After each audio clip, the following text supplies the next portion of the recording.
Les NAC, pour nouveaux animaux de compagnie, sont de plus en plus appréciés par les Français. L'idée d'avoir une petite tortue ou encore des serpents chez soi ne fait plus peur, mais au contraire attire une plus grande clientèle. Et depuis près de 20 ans désormais, la ferme tropicale accueille des centaines d'espèces d'animaux exotiques destinés à l'usage domestique. Et malgré de nombreuses idées reçues, le coût pour s'offrir ces nouveaux petits compagnons n'est pas plus important que pour des canidés ou autres félins. Ça va pas coûter plus cher. Il y a un investissement de départ, tout ce qui va être le terrarium, la lumière, qui va coûter un peu plus cher qu'autre chose. Niveau prix de départ, les chiens vont coûter plus cher que tout ce qui est nouveaux animaux de compagnie, en termes d'entretien, de nourrissage, etc. Alors qu'un animal comme un lézard ou un serpent va coûter beaucoup moins cher à l'année. On va tourner plus autour des entre 10 et 15 euros pour du pogona par mois, entre les insectes et les végétaux, alors qu'un serpent va compter entre pareil, 10 et 15 euros tous les 2-3 mois sans problème. Et dans ces 600 mètres carrés, totalement aménagés pour ses nouveaux compagnons, il existe, comme dans les animaleries, des stars que tout le monde demande.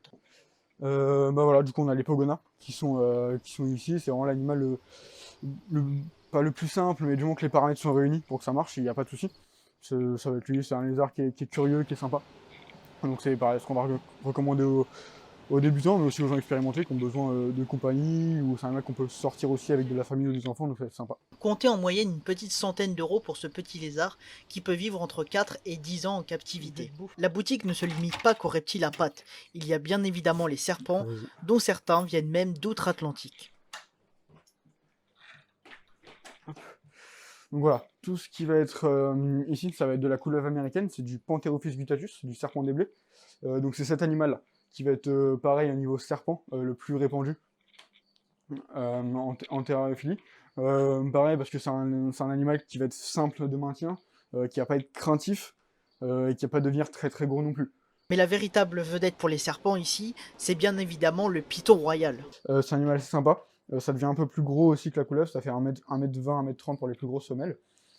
Ça se maintient relativement simplement, hein. C'est un terrarium de 1m20 pour un adulte, avec un point chaud localisé autour des 30-33 degrés.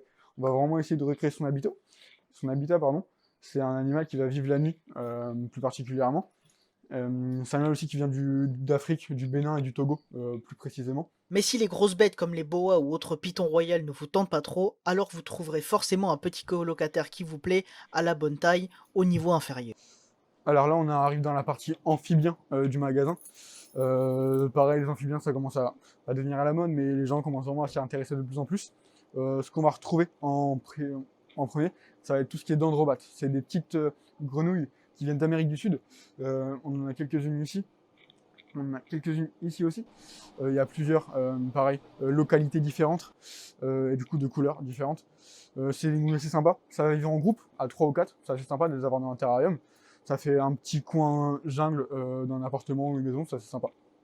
Et pour terminer en beauté, Guillaume nous montre les véritables stars de la boutique. Voilà, du coup là on est dans le coin tortue du magasin. C'est les tortues de jardin, les tortues les plus communes qu'on va retrouver. C'est tout ce qui va être tortue d'Hermann, Boîte-Guéry. C'est celle-ci qu'on va retrouver plus particulièrement chez les particuliers, chez les gens qui ont des tortues. Ça peut vivre dans le jardin sans problème. Des petites comme ça, c'est un peu juste. L'idée, ce serait de faire un enclos avec grillage par-dessus. Mais une adulte sans problème en liberté dans le jardin. Ces animaux exotiques sont donc devenus communs au même niveau qu'un chien et un chat pour un grand nombre de Français. En 2020, les recherches concernant l'adoption des nouveaux animaux de compagnie ont augmenté de 40 à 160% par rapport à l'année précédente.